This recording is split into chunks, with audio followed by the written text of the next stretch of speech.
राजधानी दिल्ली में कोरोना के मामलों में तेजी से बढ़ोतरी जारी है। राजधानी में एक बार फिर 500 से ज्यादा कोरोना के मामले सामने आए। 508 नए मामलों की पुष्टि के राजधानी में कोरोना के कुल केस बढ़कर 13,418 हो चुके हैं। दिल्ली के स्वास्थ्य मंत्री सत्येंद्र जैन ने मीडिया को इस बारे में जानकारी दी है।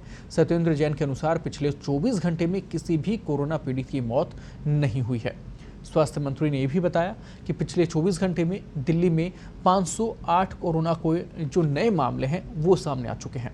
कुल मामले 13,418 हैं। इनमें से भी 6,617 एक्टिव केस माने जा रहे हैं। सत्येंद्र जैन ने आगे कहा कि पिछले 24 घंटे में 273 लोग ठीक हुए हैं। अब तक कुल 6,540 लोग रिकवर हो चुके हैं। पिछले 24 घंटे में किसी की भी मौत नहीं हुई है। शहर में कोरोना से अब तक 261 लोगों की मौत हुई है। देश में क्या कुछ स्थिति है, किस हिसाब से आंकड़े बदल रहे हैं, बात करेंगे। हमारे सहयोगी दिल्ली से इस वक्त अनुराग जुड़ गए हैं। अनुराग, लगातार आंकड़े बढ़ते जा रहे हैं और सबसे ज़्यादा चिंता का जो विषय है वो ये है कि लगातार 3 दिन हो गए 6,000 से ज़्यादा मामले पूरे देश में सामने आ रहे हैं। कैसे कंट्रोल होगा और कैसे इन परिस्थितियों से निपटेंगी ये सरकारें? जी बिल्कुल, आपने सही कहा। जिस ढंग से लगातार मामले बढ़ रहे हैं ये बहुत चिंता की बात है। और अभी सरकार, आपको याद होगा कि अप्रैल के महीने में प्रेस कॉन्फ्रेंस करके जो संयुक्त सचिव हैं लव अग्रवाल, उन्होंने 12 अप्रैल को एक प्रेस कॉन्फ्रेंस की थी। उसमें ये कहा था कि जो डबलिंग रेट है कोरोना का, वो उसका जो दिन है, पहले 3 दिन में हो रहा था, 3.5 दिन में हो रहा था, वो बढ़ के 9 से 10, 10 से 11 दिन हो गया है। लेकिन अभी अचानक जब लॉकडाउन 4 शुरू होने से पहले, यानी कि जो लॉकडाउन 3 का बीच का समय था 9-10 मई, उसके बाद जिस ढंग से बढ़ना शुरू हुआ, एक दिन में 2200 मामले आने लगे। फिर उसके बाद कल तो सबसे ज्यादा 6,000 मामले पूरे देश भर से आए हैं। और अचानक दिन में भी हम लोगों को खबर मिल रही है, एक बड़ी घटना हो गई। जिस ढंग से अभी गोरखपुर जा रही एक ट्रेन में एक व्यक्ति की रास्ते में ही मौत हो गई, और वो श्रमिक था और उसको रास्ते में किसी ने अटेंड नहीं किया। और उसका नतीजा ये हुआ कि लगभग 600 से 700 लोग उस ट्रेन में ट्रेवल कर रहे थे। तो ये आशंका जता रहे हैं कि वो सभी हो सकता है कि या 50% उसमें से कोरोना संक्रमित हो गए हों। तो ये जो जिसको कहते हैं कि एक लगातार कांग्रेस की मांग भी थी, और तमाम एक्सपर्ट्स ये बात कह रहे थे कि रैंडम चेकिंग होनी चाहिए कोरोना की, तभी आप उस पर कंट्रोल कर पाएंगे। यानी कि आप उसको पीछे से उसको फॉलो मत करिए, कोरोना को, उसको आगे से जाके उसको चेक एंड बैलेंस करिए। क्योंकि अगर आप हर्डल नहीं करेंगे, जैसे कि पुलिस करती है किसी अपराधी को पकड़ने के लिए नाकाबंदी करती है, वैसे कोरोना के लिए करना पड़ेगा, नाकाबंदी करना पड़ेगा। आप जब केस आ जा रहा है तब आप उसकी ट्रेसिंग और उसकी हिस्ट्री और बाकी सब चीजों पे ध्यान दे रहे हैं। ऐसे करने के बजाय उसको आगे से जाके उसको चेक करना होगा। तो इसको लेकर अभी तक कोई पुख्ता जो है कोई मास्टर प्लान या कुछ ऐसा नजर नहीं आ रहा है, क्योंकि एक के बाद एक कहीं ना कहीं किसी इलाके से अचानक कोई संक्रमित निकल के आ जा रहा है। रैंडम चेकिंग हो नहीं रही है।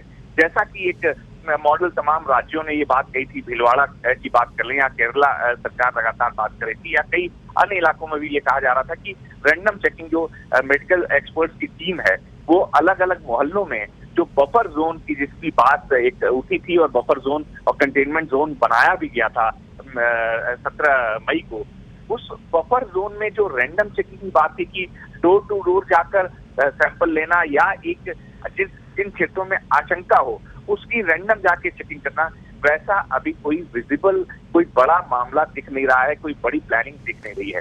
तो ये बड़ी चौंकाने की बात है। ये घटना और मैं आपको छोटी मिसाल के तौर पर बताऊंगा। उत्तर प्रदेश के बहराइच से आई।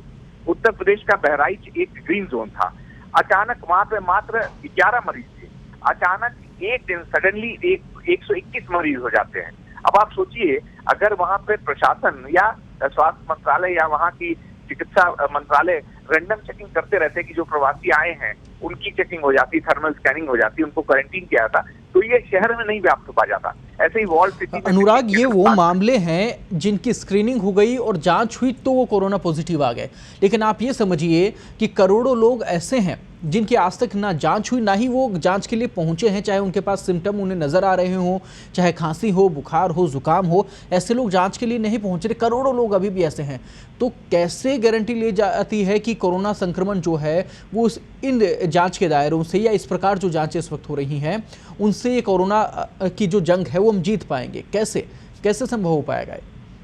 बिल्कुल, आपने बहुत सही बात कही कि जब उस मामले सामने आ गए तो वो ये नतीजा आया कि यहाँ ये आदमी संक्रमित है।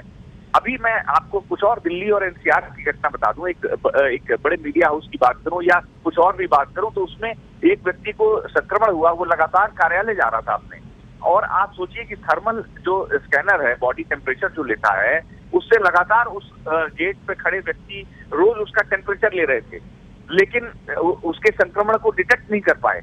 और 55 लोगों को, एक बड़ी संख्या होती है 55 लोग, 55 लोगों को उस व्यक्ति के संपर्क में आने वालों को क्वारंटीन किया गया। उसमें से 19 कोरोना पॉजिटिव पाए गए। लगातार वो 3 से 4 दिन से संक्रमित था और आ रहा था, और उसको वो खुद उसने फिर जब जाके अपनी जांच कराई, जब उसको लगा कि ये कुछ मामला गड़बड़ होता दिखा, तो वो गया। फिर उसने बाकायदा उसकी अलर्टनेस की वजह से उसने पूरे जिस सोसाइटी में रहता था वहां पे उसने सैनिटाइज कराया।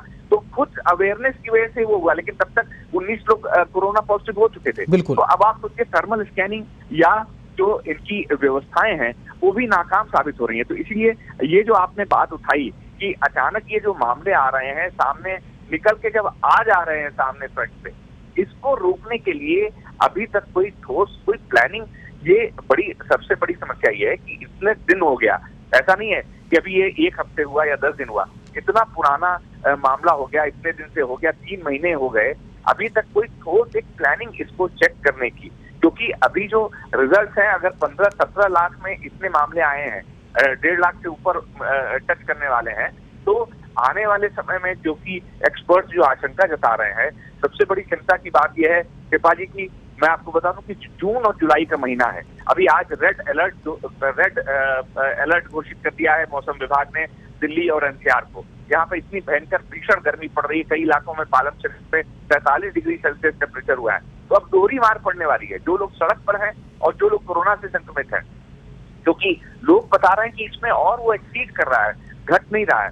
तो जून जब अभी टेम्परेचर और बढ़ेगा 7-8 दिनों में, तो और इसी में कोरोना के मामले बढ़ेंगे, तो ये दोहरी मार, उसके बाद मानसून आने के बाद तीसरी मार, उसके बाद चौथी मार पड़ेगी जब डेंगी जैसे पहली बारिश पड़ी। उसके बाद अभी यहाँ पे मैं आपको आपके जरिए दर्शकों को बता दूं, और ये शायद अगर राजनेता सुन रहे हो तो वो कान खोलकर, जो कान में तेल डाल कर बैठे हैं, वो सुन लें कि यहाँ पे जो म्यूनिसिपल कॉर्पोरेशन का काम है, नालियां भटी पड़ी हैं गंदगी से, और वैसे पहली अगर ज्यादा बारिश हो गई दिल्ली एनसीआर में, तो उसके बाद जो मामले और बढ़ेंगे अन्य बीमारियों के, उसको रोकथाम के लिए कोई भी प्लानिंग आज की डेट में अगर मैं बता दूं तो नहीं है, नजर नहीं आ रही। बिल्कुल सही कह रहे हैं आप अनुराग, फिलहाल कोई प्लानिंग यहाँ पर नजर नहीं आ रही। और सबसे बड़ी जो चुनौती इस वक्त सामने आ रही है वो ये है कि लॉकडाउन 4 है, राहत सभी लोगों को मिली है, हालांकि उस राहत से लोग अपने काम जरूर निपटा रहे हैं, लेकिन संक्रमण भी लगातार उसी स्पीड से बढ़ रहा है, वो नहीं रुक रहा। और यहाँ लॉकडाउन 4 जब खत्म होने वाला, क्योंकि सामने आ चुकी हैं तारीखें, तो ऐसे में क्या सरकार की तरफ से व्यवस्था है, क्या केंद्र सरकार की तरफ से, क्या राज्य सरकारें इसको लेकर प्लान कर रही हैं, आगे क्या होने वाला है लॉकडाउन 4 के बाद में? क्या ये जो लॉकडाउन है वो हटा दिया जाएगा, और हटा दिया जाएगा तो कैसे हटा दिया जाएगा? क्योंकि ये संक्रमण का चक्र तो रुका नहीं है, कई गुना जबकि हो चुका है।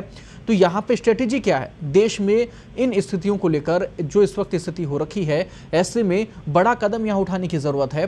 किसी भी प्रकार की ढिलाई यहाँ पर नहीं हम झेल सकते, और ना ही किसी भी प्रकार की अव्यवस्था को हम झेल सकते हैं।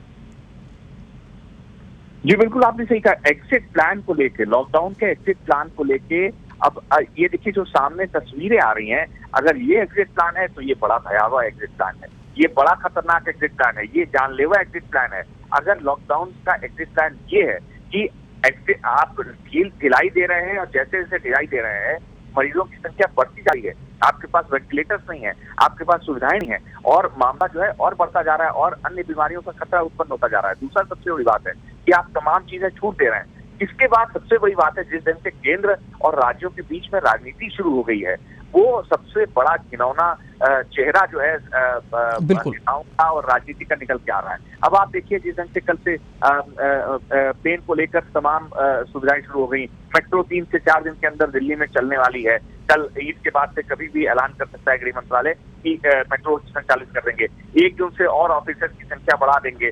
तमाम स्टेट्स अपने अपने राज्यों के कर्मचारियों को बुलाना शुरू कर दिया उन्होंने। और नतीजा ये हुआ कि केंद्र सरकार के कम से कम 4 कार्यालय, मैं बताऊं, श्रम विभाग, शक्ति भवन और आपका शास्त्री भवन, उसमें लगातार कोरोना संक्रमित